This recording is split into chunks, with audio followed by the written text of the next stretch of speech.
You're still tuned into your favorite breakfast show on Nigeria's first full HD television. The conversation continues on skits making on tea or coffee this morning. And we have a hilarious skits maker in the studio with us in name and person of Peter Trailblazer. Good morning, Peter. How you doing? Yeah. Peter Trailblazer, aka Zebra Ketusa. Okay. Or Blo.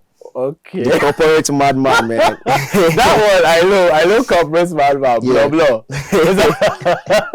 The vibe, man. How are you doing this morning? Amazing, man. All right, Yeah. so let's get into skit. First of all, let's talk about your character. Let's start from there. All right, Okay. so how did you develop this character? Yeah. What is the inspiration behind the corporate madman? All right. First of all, they're saying that all good gifts come from God. You understand? A spirit in man that brings understanding and inspiration, basically. So, and then I have a couple of team like my guys. We sit down together and see how we can come up with the brand. So, the particular character of the corporate madman, we're discussing on what should I push next. Right. You understand? So, we're like, come up with an idea of doing something that is weird while we're in the corporate outfit. You understand? Just doing something that is crazy, on the road, and people be like, what's this guy doing exactly? Yeah. It's just like, getting traction and getting people's attention, basically. Yeah. And that's what it's all about, basically. Just Yeah. doing something that is simple in a very, very, very complex way. I think it works because, Yeah. as you said, it's a really simple idea. Yeah, But then yeah. when I was watching this one, I'm like, what? Do you understand? So okay, so you said you decided that the next content to put Yeah. out was the corporate madman. Madman, yeah, sure. How did you start and how did you get into skit making?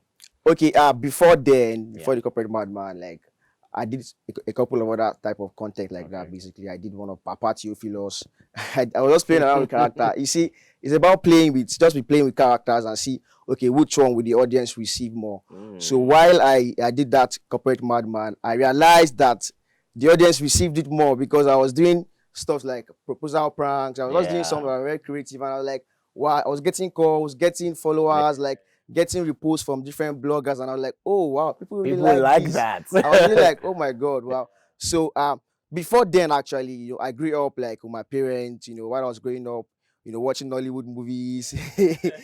And those were really inspiring moments. My dad, one time the guy took me to country club Ikeja to learn some theater kid art like that, and I was like, oh my god, like I started growing up. Then also while I was in OAU Ile-Ife, I worked with Tunde Kelani. Okay. Yeah, so I That's worked with him. I amazing. learned acting and cinematography. So he put me through the basics I need to Yeah. know. And now with all those ideas and experience, I'm not like, okay, yeah, guy, keep doing it now, man. Basically. That's amazing. Yeah, That's sure. amazing. All right. So to give viewers an idea of what the corporate madman does, we're going to have a look at one of your skits. Let's take a look. All right, so babe, all this while it has been on my mind. I love you so much, and I want you to be my girlfriend. Do you work out?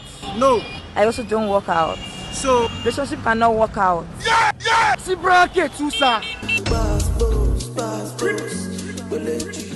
Hilarious content. All right, so let us get into the conversation this morning. All right. So there'll be, young people, young viewers who are probably trying to get into skit making. Yeah. That probably don't know how to go about it. There are probably people who have started skit making, but maybe lost their identity or whatever the case may be. So we're going to talk about skit making. Now, for you, all right, in developing the first character that you made as a skit maker, how did that journey actually begin for you? Okay, looking at it critically, Yeah. let's start from the environment. Yeah. Your environment has a way of influencing you, basically. I tell people that your background has nothing to do with your back on the ground. So your life is in your hands. So decide on what you want to do, basically. Environment, for instance, like Las Vegas is like the hub of entertainment in the world. Yeah. You understand? In America. So Lagos, for instance, has a very good kind of environmental influence on entertainment. In Nigeria, basically. So Lagos, where I am now, is influenced me positively to pick up with the passion for entertainment. Okay. So the environment has a way of influencing you. So, and then the people around you they have a way of supporting you. You understand? Yeah. Like I move with I have a kind of, okay, for me, I say like I love nurturing, inspiring, viable networks. So I have people like together we work together in entertainment world, basically. So they inspire me more in what I do, basically. So they support me. So for someone who's about to start up, you understand, you need someone people that will support you. You understand? You need people that will fuel that passion in you, basically. So first of all, basically, I started with my phone. I started with InShot. You understand? And I started, okay, I'll do some kind of video, and then I'll try to edit the clips together and pack it up together. Then, before you know, I got a camera. I started editing with Adobe Premiere Pro. I learned on YouTube how to use Adobe Premiere Pro to edit alongside the film school training I had. Basically, so all these things really matter. Just start with what you have now, like your phone. You understand? And then get your character, get it right, get your costume, know what you want to do, your storyline, and then blend it in. Basically, yeah, sure. Okay, all right. So I really love that. First of all, can I just say the nuggets you have been dropping this morning, I'm going to be using some of them on a later episode on Tea or Coffee. So how do you come up with content? How do you tell the story? You know, you said your environment influenced you, and all this training you have has also giving you skills to be able to actually make beautiful skits. So how do you actually come up with the stories? Oh, basically, like I said, first of all, have a team of people I work with. Content creators. Number one, you can't do it alone, though. You can't do it alone, but start alone first. So you can't do it alone. By the time you start growing, you realize that you need a network of people to support you. Do you understand? So I have content writers that work with me, basically. Yeah, they give me ideas and concepts. And of course, some of them come from me. I could be in the bedroom, I could be in the toilet, you know, I could just be doing some. And then I'll be like, wow, this is really, really good idea. And then I pick it up and I try to rebrand it. I try to, like, you know, develop the concept. Then I write it down. I have a storybook where I write most of these things down, basically. Or I use my iPad, basically. So I note them down, and then I move with trends too. I look at trends. This particular time, this content will go far more.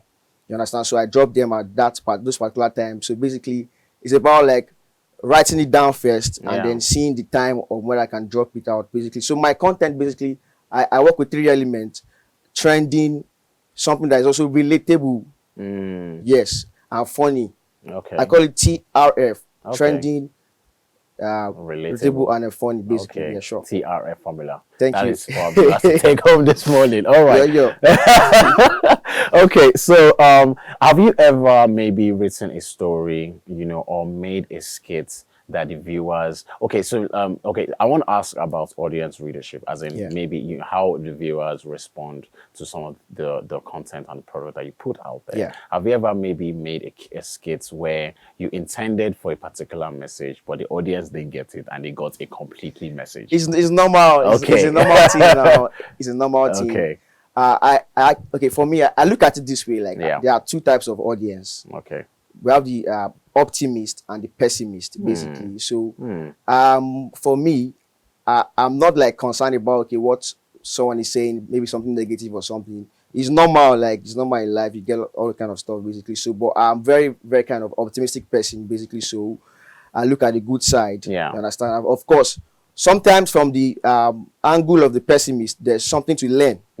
So you just listen, just have listening ears to see how you can grow, basically. But for me, like, I'm not going to get myself worried or thinking about what someone else is saying. Oh, this is rubbish content. No, I'm always like very, very, very optimistic in what I do. So I look at the positive side of everything, basically. Yeah, that's beautiful. All right, so let us talk about comedy in Nigeria. You know, so comedy in Nigeria, the normal thing, you know, I would even say around the world with comedy, apart from the comedy shows and family shows that we watch, stand-up comedy has always been the in thing. So, for instance, in Nigeria, we have Basket Mouth, fantastic stand-up comedian, you know, and that's it. His generation of comedians, that's what they used to do. But it seems now that we're seeing a new generation of comedians and comedy in form of skits. So, now taking that into consideration, what is comedy? What is skits making doing for comedy and comedians in Nigeria? Okay, basically, I would say that, you know, the advent of skit making evolved from the likes of social media evolution, basically. So I would say that now, you know, it's something that is evolving. So social media has actually like taken down the opportunity of young minds, doing something, showcasing what they can do. Look at the period of Corona, for instance. Now, like, okay, you're saying you're doing stand-up comedy, basically. Okay, so no shows, no events. So what can you do? And the audience have to be entertained, basically. Yeah. So that kind of a time now, you can realize that social media actually brought more evolution of increase in skit makers, basically. So I would say that TV nowadays, now, like, we have TV, we have we have YouTube, we have different things. I would say that all these things work together. Yeah. You understand? They are all the areas of entertainment that we need to work on, basically. Yeah, they work together, basically. Yes. Yeah. All right. So now let's talk about some of the challenges that you faced. And this it's to really inspire people who want to get out there. No journey starts without challenges, from what I know about life anyway. So in trying to develop your characters, in trying to, in deciding that, this is what I want to do, moving forward, you told me that you have a science background, which I find very fascinating, So, what forms of challenges did you experience and how were you able to overcome them? Okay, first of all, when I was like, okay, I started comedy in school, and like, my dad was like, guy, you sent to school to study. What are you doing? Like, you're acting. I was like, no, this is what I want to do, basically, And with time, it got convinced. Okay, when I won, there was one online competition I won just recently, and they came to my house with a huge sum of money. My dad was like, guy, what's this like? He was really, really happy. He was proud of me. You understand? So, first of all, the challenge of them for my parents, basically, but along the line, they accepted what I was doing, basically. Okay. And so, of course, Nigerian factor, everybody needs money. Yeah, funding. Money is one major challenge, you understand? But I will tell people that don't get limited by what you don't have. Just try your best to push and do what you can do, basically, from their brands and other, stuff you come around to what you do, basically. So, money is another challenge, basically. Yeah. So I'm sure your parents are probably like your biggest fans. Oh, now they're my biggest fans. fans. Now that I hear some of money. Like, that's my All right. So lastly, I want to talk about your stage name, Trailblazer. Peter is I'm guessing Peter is my real name. Your real name. Yes. So Trailblazer, what is that all about? Okay, Trailblazer is just a phenomenal kind of creative expression of my brand, basically. Right. So while I was about starting up from campus, I was like, oh, okay, what name will I bear? Brand name will I bear? And I thought it through, and it just came up to me like Trailblazer, something unique, something phenomenal, basically. So that's why the moniker came in. Yeah, all right. So you are basically the trendsetter in our Trailblazer, time. Well done, sir. All right. So lastly, I want you to just encourage our viewers at home, old, young, whatever the case may be, that want to start skit making. So that is your camera. A word of encouragement for them to begin this journey. All right, guys. My name is Peter, Trailblazer. All right. So I'm telling you this, that if you focus on your focus, you will be a focus that will be focused on. Yeah. So just do it. Just be you. Be creative. Thank you. Thank you very much for coming into the studio this morning, Peter Trailblazer. We're hoping that you would come back. All right, enjoy the rest of your day. Now, that is Peter Trailblazer on Tea or Coffee.